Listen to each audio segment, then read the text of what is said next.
CTET की तैयारी में कैसे कुछ बच्चे बहुत अच्छा मार्क्स ले आते हैं और उन्होंने हमारे जैसे बहुत ज्यादा पढ़ाई भी नहीं की होती है, कम पढ़ाई में ले आते हैं, और कैसे कुछ बच्चे की स्ट्रैटेजी होती है कि वो आराम से बहुत बेहतरीन से बेहतरीन नंबर ले आते हैं, और कुछ बच्चे क्यों बहुत मेहनत करने के बाद भी, जिनसे आप खुद कहते हैं कि हमने तो बहुत मेहनत की, सालों साल मेहनत की, लेकिन फिर भी हमारे मार्क्स जो है 90-92 तक ही रहते हैं, 95 तक। और इस बार अगर हम सीटेट देना चाहें और फॉर्म भरें और हम लोग एकदम कोशिश करें कि हम एकदम निश्चित रूप से बढ़िया मार्क्स लाएं, तो हमें क्या करना चाहिए? इस तरह के क्वेश्चन अगर आपके भी दिमाग में है तो ये वीडियो आपके लिए। नमस्कार, मैं हूं दीपक हिमांशु और आप देख रहे हैं आपका अपना चैनल योप एजुकेशन। बच्चों, लगभग 4 से 5 साल से मैं ऑनलाइन सीटेट की तैयारी कर रहा हूं। उससे पहले ऑफलाइन भी बच्चों को पढ़ाता था, तकरीबन 10-12 साल से। मैं आज जो भी इस वीडियो में बोलने वाला हूं, ये सब कुछ एकदम ऑनेस्ट, एकदम प्रैक्टिकल, और कोई भी प्रमोशनल या कोई भी चीज नहीं होगी, एकदम रियल लाइफ, रियल बेस्ड पे।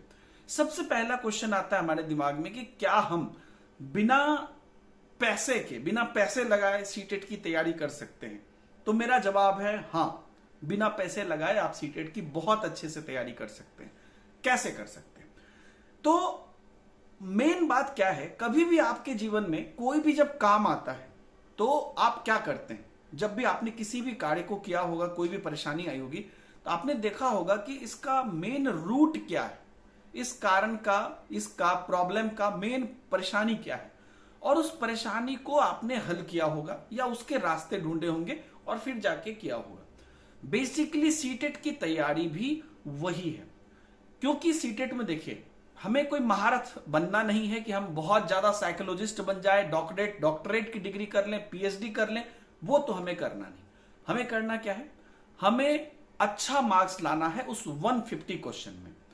तो जब भी आप पढ़ाई करते हैं तो आप या तो बुक से पढ़ते हैं, यूट्यूब पर बहुत सारे फ्री प्लेटफॉर्म पर आप देखिएगा, एक से एक टीचर उपलब्ध है जिनसे आप पढ़ाई कर सकते हैं।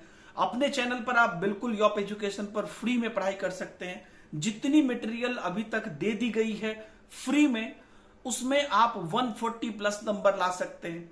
तो कैसे लाएं, है ना? तो सबसे पहली चीज तो एक कहावत है, ढेर माछ में बगुला आंधर। मतलब बहुत ज्यादा मछली देख लेने के बाद बगुला अंधा हो जाता है। मतलब हम किसको खाएं। तो पहले तो आप ये डिसाइड करिए कि आपको कहां से पढ़ना है। फ्री में ही अगर पढ़ना है तो बहुत सारी चीजें उपलब्ध है। एक टीचर का गाइडेंस होने से चीजें जल्दी होती है और कोई बात नहीं। ऐसा नहीं कि कोई तोप है जो आप नहीं सीख सकते हैं। सब कुछ आप सीखे हुए हैं। बेसिकली सीटेट से जुड़ी हुई जो भी चीजें हैं सब आप सीखे हुए हैं ऑलरेडी। आपको बस एक पाथ दिया जाता है टीचर के द्वारा कि आपको ये चीजें ही करनी है और ऐसे ऐसे करना है, और थोड़ा हिंट दिया जाता है। तो ऐसा भी कुछ ऐसा नया तोप नहीं आ जाता है जो हम जीवन में कभी नहीं सुने थे, ऐसा नहीं होता है। खास करके पेडागोजी का बोलबाला रहता है सीटेट में, ज्यादा से ज्यादा नंबर, और भी बाकी चीजें जो भी है, मैथ, ईवीएस के कंटेंट या एसएसटी साइंस जो भी लीजिएगा। तो आप पहली बात तो किसी एक रास्ता को अपनाइए, बहुत रास्ता पे नहीं जाइए। मान लीजिए कहीं पर एक रास्ता अपना लिया कि मुझे यहां पे पढ़ना है, या कोई एक बुक अपनाइए कि कोई एक पार्टिकुलर बुक ले लिया और इसी से मुझे करना है। क्योंकि देखिए, जैसे कहते हैं ना कि ईश्वर को पहुंचने के लिए मंदिर भी जाइए, मस्जिद भी जाइए, कहीं पे भी जाइए, सब एक ही रास्ता जाता है। लेकिन कभी मंदिर जाइए, कभी मस्जिद जाइए, कभी यहां जाइए, तो हो सकता है कि रास्ते में आप गड़बड़ा जाए। कभी ये बात यहां गलत लगने लगे, ये बात यहां गलत लगने लगे। हर जगह की बात सही है, रास्ता पहुंचता एक ही जगह पे है। ठीक उसी प्रकार से कोई एक टीचर पकड़िए, कोई एक प्लेलिस्ट पकड़िए, कोई एक वीडियो की सीरीज पकड़िए, या कोई एक पुस्तक पकड़िए जहां से आपको पढ़ना है। और ये सब तो बोलिएगा सर सब लोग करते हैं, तो आप या जो भी टॉपर हो रहे हैं वो बेसिकली क्या कर रहे हैं? इन सब चीजों के अलावा एक काम और वो कर रहे हैं। वो काम क्या है? नॉर्मली हम सब लोग भीड़ में हैं, पढ़ाई कर रहे हैं, ये टॉपिक। जो टॉपर होते हैं वो जब पढ़ाई कर रहे होते हैं या जब प्रैक्टिस कर रहे होते हैं, दोनों चीज, या तो पढ़ाई कर रहे हैं या प्रैक्टिस कर रहे हैं, दोनों ही चीज में वो कार्य को करते समय उन्हें कुछ परेशानियां आती है ना? जैसे कि कोई टॉपिक में परेशानी हुआ, किसी प्रश्न में परेशानी हुआ, वो जितनी परेशानियां आती गई, जैसे कि पर डे के हिसाब से आप एक नोटबुक रखिए कि ये जो परेशानियां आती गई उसको आप नोट कर लीजिए। जैसे कि जब भी कोई भी चैलेंजेस सामने आता है, मूवीज में भी दिखाता है कि जब आप बदमाश को, गुंडा को मारना होता है, तो क्रिमिनल्स को मारना होता है, तो लोग पहले लिस्ट बनाते हैं कि हमें कौन कौन से क्रिमिनल हैं जो जिनको मारना है, और उसमें से एक एक करके हिसाब करके मारते हैं। तो यहां पर जब तक कोई चीज आपको आता नहीं है तब तक वो आपका दुश्मन है। आपको बनाना है उसको दोस्त, मतलब उसको कब्जा में लेना है। आप उसको कंट्रोल कर लीजिएगा तो फिर हो जाएगा। तो जो चीज आपका है आपके साथ, जो पढ़ लिया है या जो प्रैक्टिस करने में आपका चीज सब क्लियर हो रहा है, जैसे कि कुछ क्वेश्चंस हैं जो हमेशा बनते रहते हैं, उन चीजों पर नहीं, उनकी तो नॉर्मल क्लासेस प्रैक्टिस चलती रहेगी। जो चीजें उसके बीच में आपके सिलेबस के अकॉर्डिंग, क्योंकि सिलेबस तो लिमिट है ना, आपकी सिलेबस हमेशा, एक और चीज मैं आपको बोल देता हूं, सिलेबस को लिख के अपने दीवार पे चिपकाए रखिए। कभी भी कुछ भी नोट करिए तो एक नजर देख लीजिए कि हाँ ठीक है, ये कहां पर आता है उसमें। तो कभी मान लीजिए कोई टीचर पढ़ा रहे हैं या कोई क्वेश्चन हो रहा है, कुछ भी हो रहा है, तो आप उसको नोट कर लीजिए। मान लीजिए कि आप सीडीपी पढ़ रहे हैं, उसमें आप देखिएगा कि वाइगुत्सकी के कंसेप्ट में जहां पे स्कैफोल्डिंग पढ़ाया गया है उसमें थोड़ा डाउट है, तो आप स्कैफोल्डिंग लिख लिए। फिर आप एक क्वेश्चन बना रहे हैं, आप उसमें क्वेश्चन देख रहे हैं कि कोहलबर्ग के क्वेश्चन आ रहे हैं, उसमें पूर्व परंपरागत तो ठीक है, परंपरागत और उत्तर परंपरागत में मुझे बार बार कंफ्यूजन होती है, उसको नोट कर लिए। तो ऐसे करके आप अपनी लिस्ट बनाते चलिए, और जैसे जैसे क्रिमिनल को मारते जाइए वैसे वैसे उसको टिक करते जाइए। मतलब कि ये लिस्ट आपके पास कौन सी है, वो चीज है जो एक्चुअल में आपको 150 तक पहुंचने में दिक्कत कर रही है, तो हमें उसी पर काम करना है, बाकी चीज तो हमारी रेगुलर चलती रहेगी। ये बहुत बेहतरीन तरीका होता है, इसको रिवर्स अप्रोच बोलते हैं, कि जब भी हमारे सामने समस्या है तो हम उस समस्या के सिर्फ जड़ को पकड़ें कि किन किन चीजों के कारण ये समस्या खत्म नहीं हो रही है, और उसको अगर हम ठीक कर दें तो हमारी पार्शियल मेथड जानते हैं ना, पूरी चीज को पार्ट वाइज हो गया, इसमें से ये पार्ट प्रॉब्लम है, इसको ठीक करके डाल देंगे तो बाकी ऑटोमेटिकली ब्यूटीफुल हो जाएगा। सेम काम आपको यहां पे करना है। और इस चीज को आप कैसे कर सकते हैं, आप दोस्तों के साथ डिबेट भी करिए, दोस्तों के साथ फोन पे बात करिए।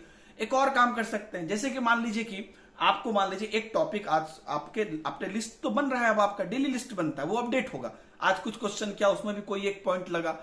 कभी कोई चीज गलती हो ना, उसको उतना आसानी से मत छोड़ दीजिए कि हाँ हाँ हाँ समझ गए। होता क्या है, हमारा साइकोलॉजी कैसे काम करता है, कोई गलती जैसे हुआ, एकदम से जब उसका सही आंसर पता चला और चेक कर लिया कि अच्छा अब तो ये सही हो गया, तो तुरंत अच्छा ठीक है ठीक है ठीक है सही हो गया या समझ गए, नहीं, उस चीज पर ज्यादा समय दीजिए, जो सही हुआ है या आगे करने से ज्यादा समय उस चीज पर दीजिए कि ये क्यों गलती हुआ, अब मुझे क्या समझ में आया जो मुझे लग रहा है कि अब ये सही है, क्या हो गया, उसमें अगर कोई नई बात है, क्या नई बात है वो करिए। तो आपको यहां पर जितने भी आपके प्रॉब्लम वाली चीजें हैं उसकी जो लिस्ट है, वो लिस्ट ही आपको एक्चुअल में एग्जाम में 90 से 130-35 पे पहुंचाएगी। ये काम कैसे किया जाए, वो मतलब लिस्ट तो बन गया क्योंकि आप कहीं पे क्लासेस कर रहे हैं, कुछ कर रहे हैं, तो जब आपकी प्रॉब्लम वाली लिस्ट बन गई तो अब आपके पे है ये कि इस प्रॉब्लम को आप कैसे रिजॉल्व करें। यूट्यूब पर बहुत सारे वीडियोस मिल जाएंगे, किताब में कंसेप्ट मिल जाएंगे, बहुत सारे ऐसे टीचर हैं जो आपकी तरह से समझाते हैं। अगर आप मेरे स्टूडेंट हैं तो आप देखते होंगे मैं भी अपने वीडियो में आपको आपकी तरह से समझाता हूं, तो वहां पर जाके आप क्लियर कर लीजिए। आप समझ गए ना, प्रॉब्लम पता चल गया तो समाधान निकल जाता है, मेन है कि प्रॉब्लम नहीं पता चल पाता है। आप ध्यान दीजिएगा, मैंने आपको हमेशा बोलता हूं कि आपके पास नॉलेज है, मुझे इस पे कहीं शक नहीं है कि आपको नॉलेज नहीं, नॉलेज पूरा है आपके पास, और जब आपको प्रॉब्लम पता चल जाती है तो समाधान भी आप निकाल लेते हैं। बस दिक्कत कहां आ रही है 135 140 पहुंचने के लिए कि कुछ प्रॉब्लम पता ही नहीं चल रहा है, या हम उस चीज को एनालाइज ही नहीं कर पा रहे हैं कि ये प्रॉब्लम है। बस आप प्रॉब्लम पता कर लीजिए, प्रॉब्लम एक बार पता चल जाएगा ना कि ये प्रॉब्लम है, तब तो समाधान आप खुद उसका करिएगा, क्योंकि आपके पास वो लिस्ट ना आपको दिन भर काटने के लिए दौड़ेगा, अरे यार ये अभी तक मेरा नहीं हुआ, अभी तक ये मेरा नहीं हुआ। इस चीज को करिए, चाहे अब जैसे कि कोई एक टॉपिक है उसको एक नोट, जैसे इसके फोल्डिंग मैंने बोला, तो इसके फोल्डिंग नहीं समझ में आ रहा तो उससे जुड़ी हुई जो अपनी भाषा में है समझने के बाद वो लिख लिया, पुर्जी को जेब में रख लिया, कभी किधर गए देख लिए, कहीं उधर घूम रहे हैं देख लिए, या मन में ही सोच रहे हैं पढ़ लिए, उसके बाद कोई काम कर रहे हैं या बैठे हुए मन में सोच रहे हैं, या किसी से डिस्कस कर लिया, कहीं पर कोई चीज उस पर और 1-2 मिनट 5 मिनट का कोई वीडियोस देख लिया, तो बहुत सारे साधन है, कोई बुक देख लिया, तो मेन जो मेरा इस वीडियो का समअप करने का मकसद है, मैं ये कहना चाहता हूं कि बहुत सारी चीजें मैंने बोली जो सब बच्चे करते होंगे, उसमें से आप एक काम करिए। आज एक कोई पतली सी कॉपी उठाइए अभी से एग्जाम तक के लिए, उसमें सिर्फ और सिर्फ वही रहेगी चीजें जो उसको हेडिंग दे दीजिए दुश्मन, है ना, वो जो आपका दुश्मन है, और उसका नाम लिखते जाइए लिखते जाइए लिखते जाइए। कैसे जो क्या कहते हैं हीरो होता है वो उतना दुश्मन को एकदम मारने के लिए रहता है हमेशा। आपका जो दुश्मन है उसका नाम लिखते जाइए, और उस दुश्मन को जब तक तोड़ेगा नहीं तब तक छोड़ेगा नहीं, बस उस पर काम करिए, फिर देखिएगा। और दुश्मन का पता कैसे चलेगा? जब सर पढ़ाएंगे उस टाइम कुछ समझ नहीं आया, जब कोई क्वेश्चन किया तो पढ़ाने में समझ आ गया था, क्वेश्चन नहीं बना, तो दुश्मन को नोट आउट करिए। शुरू में आपको लगेगा कि दुश्मन ज्यादा है, लेकिन धीरे धीरे दुश्मन कम हो जाते हैं, है ना। और ये अप्रोच अपनाइए, आपको कहीं से कुछ करने की जरूरत नहीं। मैंने बोला ना, अपने चैनल पे जितनी चीजें मैंने दे दी है, और वो आपको आपके दुश्मन को पता करने के लिए काफी है हर सब्जेक्ट में, और आप बहुत बढ़िया नंबर ला सकते हो। और जो रेगुलर क्लासेस हम करा रहे हैं उससे आपको और बाकी चीजों का रिवीजन, और दुश्मन जब दोस्त बन जाएंगे तो उसका भी रिवीजन सब चलते रहेगा। Thank you very much, all the best. आप लोग बहुत अच्छा मार्क्स लेकर आइए।